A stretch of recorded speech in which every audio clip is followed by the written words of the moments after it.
Family card কিন্তু প্রত্যেকটা মহিলা পাবে, কেউ বাদ যাবে না।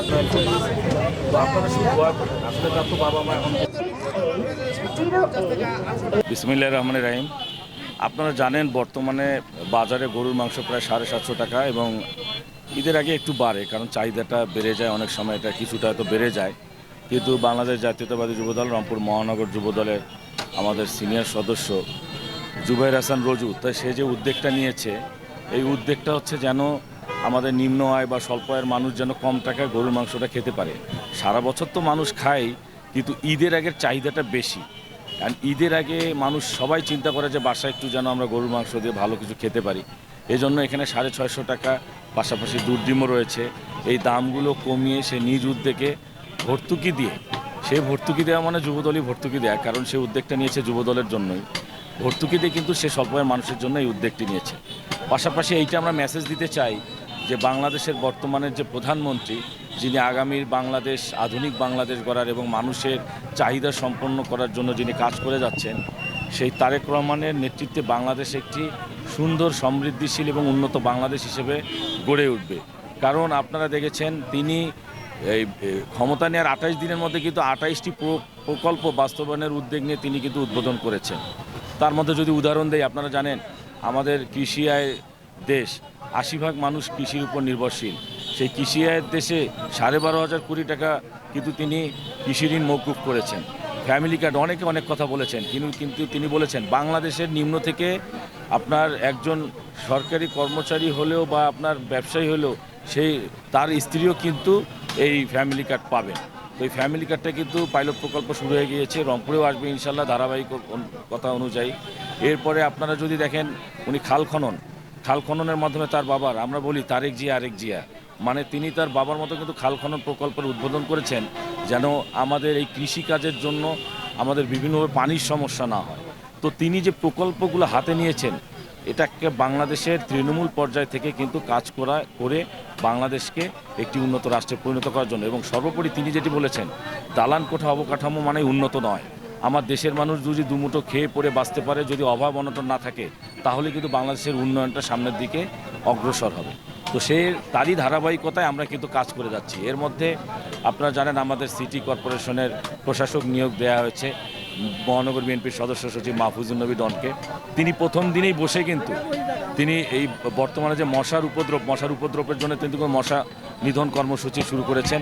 এবং জাহাজ কোম্পানি তো আপনার 7 মাথার যে রাস্তাটা নিয়ে দীর্ঘদিন আন্দোলন হচ্ছিল, ভঙ্গুর অবস্থা, সেটি তিনি দ্রুত পদক্ষেপ নেওয়ার জন্য বলেছেন। এবং তিনি সিটি কর্পোরেশন বলার পরে যেভাবে তিনি আমাদের প্রধানমন্ত্রীর নির্দেশক্রমে কাজ শুরু করেছেন, আমরা আশা করি রংপুর একটি সবুজ এবং আধুনিক নগরীতে পূর্ণ হবে। কিন্তু একটি কথা থেকে যায়, বিগত দিনের যে মেয়র ছিলেন, তিনি রংপুর সিটি কর্পোরেশনটাকে দুর্নীতি করে লুটপাট করে খেয়ে ফেলেছেন। আমরা 2-1 দিন গিয়ে দেখেছি সেখানে ফান্ডের যথেষ্ট প্রবলেম। এবং ডন ভাই যেটি বলেছে আমাদের প্রশাসক সাহেব, যে প্রয়োজনে আমি ব্যক্তিগত ফান্ড দিয়ে হলেও আমাদের সিটি কর্পোরেশনের কাজগুলো শুরু করব। এবং গতকালকে আপনারা দেখেছেন আমাদের প্রধানমন্ত্রী সারা বাংলাদেশে প্রত্যেকটি সিটি কর্পোরেশনের ন্যায় রংপুর সিটি কর্পোরেশনও যারা পরিচ্ছন্নতা কর্মী রয়েছে, যারা রংপুরটাকে সুন্দর করে গুছিয়ে রাখতে চায়, ময়লা আবর্জনা সরিয়ে রাখে, তাদেরকে কিন্তু ঈদ উপহার 5,000 টাকা করে প্রায় 855 জন পরিচ্ছন্নতা কর্মীকে 43 লাখ টাকার উপরে তিনি অনুদান দিয়েছেন, ঈদ উপহার দিয়েছেন। তা কাজের মাধ্যমে বোঝা যায় যে তিনি কি করতে চান। তো আপনারা সকলে দোয়া করবেন। রংপুরবাসী সহ বাংলাদেশের মানুষের কাছে আমাদের আশা, প্রধানমন্ত্রী তারেক রহমানের নেতৃত্বে আগামীর বাংলাদেশ হবে একটি সম্ভাবনাময়ী, সুন্দর, সমৃদ্ধিশীল বাংলাদেশ। একটু এদিকে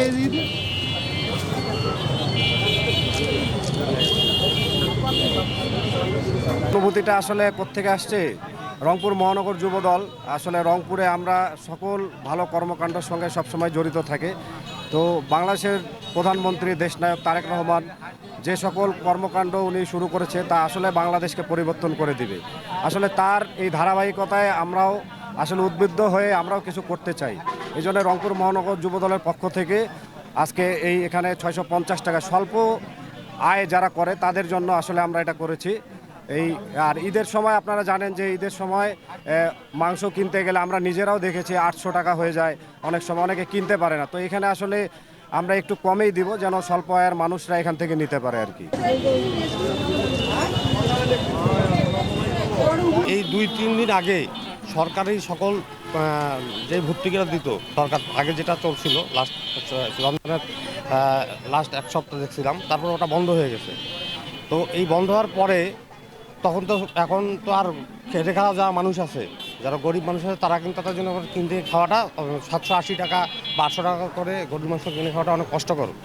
সেই দিক দিয়ে সেই কথা চিন্তা করে, গরিব মানুষের কথা চিন্তা করে আমাদের মহানগর যুবদলের পক্ষ থেকে আমাদের জুবাইর হাসান রজু ভাই এই উদ্যোগটা হচ্ছে আমাদের জহির আলম নয়ন ভাই এবং মোহাম্মদুল নবী ডন ভাইয়ের নির্দেশনায় জুবাইর হাসান রজু ভাই নিজ উদ্যোগে নিজেদের পকেট থেকে ভর্তুকি দিয়ে এই গরিব মানুষের জন্য এই ব্যবস্থাটা করছে।